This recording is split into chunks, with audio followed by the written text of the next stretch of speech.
Thank you, Mr. Speaker. Mr. Speaker, as one of 139 members of the Pro-Life Caucus and one of the 99 sponsors of House Bill 1948, I stand in strong support of House Bill 1948.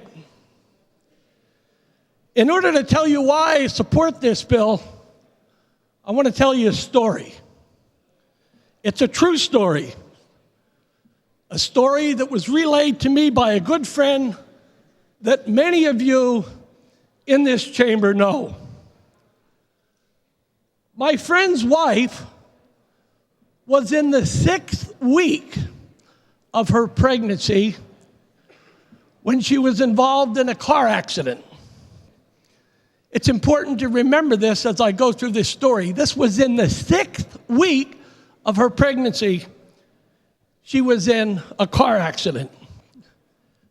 Naturally, both he and his wife were concerned about the baby's health as a result of the car crash. As I noted before, she was only 6 weeks pregnant, so a normal ultrasound would not have provided the needed information. So therefore, a vaginal probe ultrasound was used. As the special ultrasound was being done, my friend stood by with his eyes riveted to the screen, with his heart in his throat.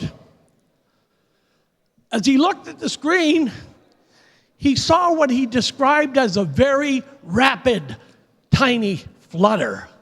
A rapid flutter. He turned to the technician who was giving the test, and he looked at him and he said, "That's my baby's heart beating, isn't it?" He said, "That's my baby's heart beating, isn't it?" Well, as you know, in these situations, technicians can't really say. That's up to the doctor. But the technician smiled at him and he said, "Sir," with a big smile, he said, "You'll have to talk to the doctor about that." Well, the doctor confirmed that the flutter was indeed his baby's heart. That tiny heart that was beating only 6 weeks after conception is beating today, 25 years later, and a young woman named Jane. It was Jane's heart then, 6 weeks after conception, and it's Jane's heart now. It's Jane's heart now. Both Jane and that heart, they're bigger and they're stronger, but it's the same heart after 25 years. If for whatever reason that flutter that my friend saw had been stopped, Jane wouldn't be here today. Jane wouldn't be here today. Mr. Speaker, the reason I feel so strongly about this bill and any other bill that provides protection to unborn children is because I know that inside those little babies, and you can call them embryo, and you can call them fetus, and you can call them fertilized eggs, but they're babies. They're little babies. Inside those little babies are little hearts that become big hearts. Mr. Speaker, one of the things that I just can't kind of grasp, I hear some of my friends over on this side of the aisle, and they keep on wanting to get back to the doctors. What did the doctors say?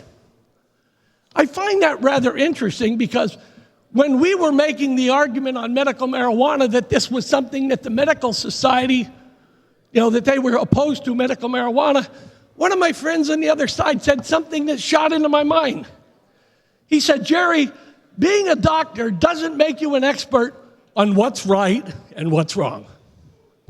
You're right. You got to know what's right, and you got to know what's wrong. Mr. Speaker, I want to finish by reading a quote from one of the great liberal Democrats of my time, Hubert H. Humphrey. It was once said that the moral test of government is how that government treats those who are in the dawn of life, the children, those who are in the twilight of life, the elderly, and those who are in the shadows of life, the sick, the needy, and the handicapped. Mr. Speaker, I ask you all to do the right thing by voting yes on House Bill 1948 to protect those in the dawn of their life. Thank you, Mr. Speaker.